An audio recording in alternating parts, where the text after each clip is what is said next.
अस्सलाम वालेकुम guys, my name is Ghulam Abbas and I am back with another interesting video. तो आज की जो हमारी वीडियो है वो बहुत ही ज़्यादा इंपॉर्टेंट है हमारे यंग लॉयर्स के लिए और आम बंदे के लिए। तो आज की हमारी वीडियो का जो टॉपिक है वो है what is the difference between contract, agreement और ट्रीटी। अब जो ट्रीटी अल्फाज है वो काफ़ी लोगों ने नहीं सुना होगा, लेकिन कॉन्ट्रैक्ट और एग्रीमेंट ऑलमोस्ट सबने सुना होगा। जो हमारे न्यू एनरोल होते हैं लॉ के अंदर, वो ज़्यादातर उनको लगता है कि एग्रीमेंट और कॉन्ट्रैक्ट जो है ना वो एक ही चीज़ है, हालांकि ऐसा बिल्कुल भी नहीं होता। ये जो तीनों टर्म है वो बिल्कुल एक दूसरे से डिफर है, उनका यूजेज भी अलग है और उनकी डेफिनेशंस भी अलग है। तो चले ज़्यादा टाइम ज़ाया नहीं करते, वीडियो के जाने पड़ते हैं।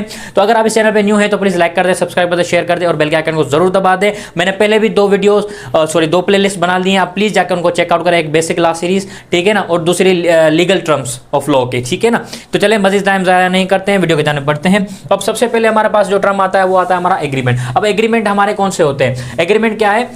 Broad term for any understanding between two parties. अब जो एग्रीमेंट होती है वो एक तरह की अंडरस्टैंडिंग होती है between two parties, more than two parties, ठीक है ना।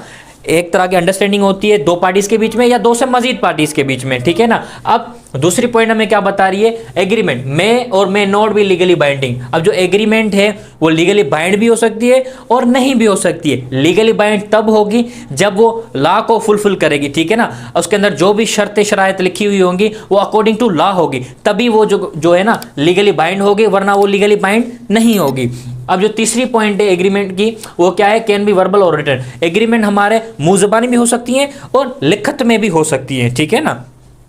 अब उसके बाद है मे लेक स्पेसिफिक टर्म्स और कंडीशन। एग्रीमेंट के बीच में अब कभी कभार ऐसा होता है कि भाई दो बंदों ने आपस में एग्रीमेंट कर ली, लेकिन उसके अंदर जो इसेंशियल एलिमेंट्स जो होते हैं एग्रीमेंट के वो मिसिंग होते हैं, ठीक है ना। टर्म्स और कंडीशन उसके अंदर मिसिंग होते हैं, तो ऐसा हो सकता है एग्रीमेंट के अंदर, ठीक है ना। अब उसके बाद जो है हमारे पास आती है फोर्थ पॉइंट, ठीक है ना, less formal than contracts. Agreement जो होती हैं वो लेस फॉर्मल होती हैं कॉन्ट्रैक्ट से, ठीक है ना। अब चल के देखते हैं कि कॉन्ट्रैक्ट क्या होते हैं, ठीक है ना। कॉन्ट्रैक्ट कौन से होते हैं हमारे और कहां पर हम कॉन्ट्रैक्ट अल्फाज यूज कर सकते हैं? अब जो कॉन्ट्रैक्ट होते हैं they are legally binding agreements between two और मोर पार्टीज। अब जो कॉन्ट्रैक्ट होते हैं वो हमारी लीगली बाइंडिंग एग्रीमेंट्स होती है दो पार्टीज के बीच में या दो से मजीद पार्टीज के बीच में, ठीक है ना।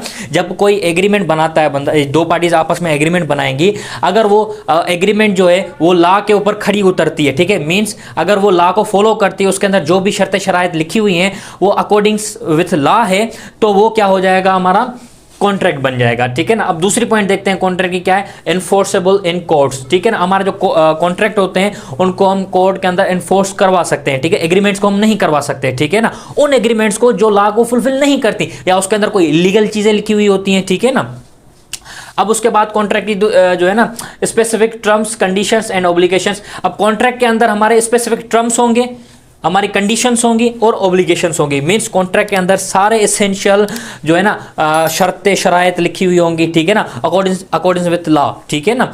अब उसके बाद मजीद देखते हैं क्या है कॉन्ट्रैक्ट के अंदर? Governed bye contract law. अब जो कॉन्ट्रैक्ट एक्ट है ना इसके अंदर जो भी सारी शर्तें शरायत होंगी वो कॉन्ट्रैक्ट एक्ट के अकॉर्डिंग होगी 1872 के, ठीक है ना। पाकिस्तान के अंदर कॉन्ट्रैक्ट एक्ट 1872 हमारा जो है ना वो चलता है कॉन्ट्रैक्ट्स के बनाने के टाइम पे, ठीक है ना। अब उसके बाद आता है and typically involve the exchange of goods, services and money. अच्छा, हमारा जो कॉन्ट्रैक्ट होता है इसके अंदर टिपिकली क्या होते हैं? या तो उसके अंदर एक्सचेंज ऑफ गुड्स होते हैं, ठीक है ना, या तो सर्विसेज होती हैं, या तो पैसों का मामला होता है, ठीक है ना। अब ये तो हो गया हमारा कॉन्ट्रैक्ट, ठीक है ना। अब इसके बाद आते हैं ट्रीटी क्या है, ठीक है। ये समझना बहुत ही ज्यादा इंपॉर्टेंट है हमारे यंग लॉयर्स के लिए और एक आम बंदे के लिए जिसको ट्रीटी के बारे में नहीं मालूम, ठीक है ना। तो अब देखते हैं हम ट्रीटी क्या है, ठीक है ना। ट्रीटी हम किसको बोलते हैं? ये बहुत ही ज्यादा इंपॉर्टेंट टर्म है यंग लॉयर्स के लिए भी और एक आम बंदे के लिए कि हम ट्रीटी किसको बोलते हैं, ठीक है ना। अब जो हमारी ट्रीटी होती है वो क्या होती है? A formal agreement between Nations, state और इंटरनेशनल ऑर्गेनाइजेशंस। जैसे हमारा कॉन्ट्रैक्ट होता है वो क्या होता है? विद इन स्टेट होता है, ठीक है ना, दो बंदों के बीच में होता है या दो से मजीद बंदों के बीच में होता है। अब जो हमारी ट्रीटी होती है ना वो एक तरह की फॉर्मल एग्रीमेंट होती है, लेकिन ये दो बंदों के बीच में नहीं होगा। ये क्या होगा?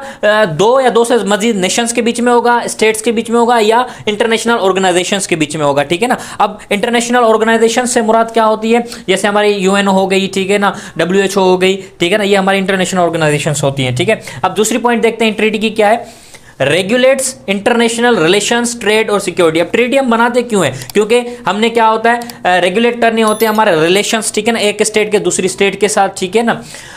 हमें ट्रेड जारी करने होते हैं, ठीक है ना, या इंटरनेशनल सिक्योरिटी का मसला या मामलात होते हैं, इस वजह से हम जो है ना इंटरनेशनल ट्रीटीज को करते हैं, ठीक है ना, नेशंस के बीच में या स्टेट्स के बीच में, ठीक है ना। अब जो तीसरी पॉइंट है ट्रीटी की वो क्या है, typically ratified by legislative bodies और हेड्स ऑफ स्टेट। अब ट्रीटी को बनाएगा कौन, जो है ना रेगुलेट कौन करेगा। अब ये जो है वो रेटिफाई करेगा कौन, या तो लेजिस्लेटिव बॉडीज करेंगे इसको रेटिफाइड, या किसी भी स्टेट्स के हेड्स करेंगे, ठीक है ना, जो हेड होंगे ना स्टेट्स के वही इनको जो है ना रेटिफाई करेंगे किसको, ट्रीटीज को। अब उसके बाद जो लास्ट पॉइंट आती है हमारी ट्रीटी की, गवर्न बाय इंटरनेशनल लॉ।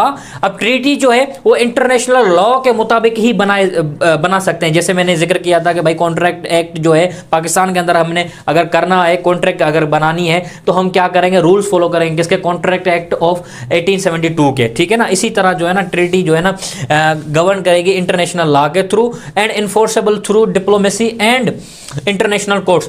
और जो ट्रीटी है उसको इन्फोर्स कौन करेंगी, हमारी जो डिप्लोमेसीज होती हैं और हमारी जो इंटरनेशनल कोर्ट्स होती हैं। आई होप आप सबको जो है ना इन तीनों के बीच में डिफरेंस मालूम हो गया होगा। अगर वीडियो अच्छी लगी तो प्लीज़ लाइक कर दे, सब्सक्राइब कर दे और शेयर कर दे और बेल के आइकन को दबाना ना भूलें। जल्दी मुलाकात होगी किसी और वीडियो के अंदर इंशाल्लाह।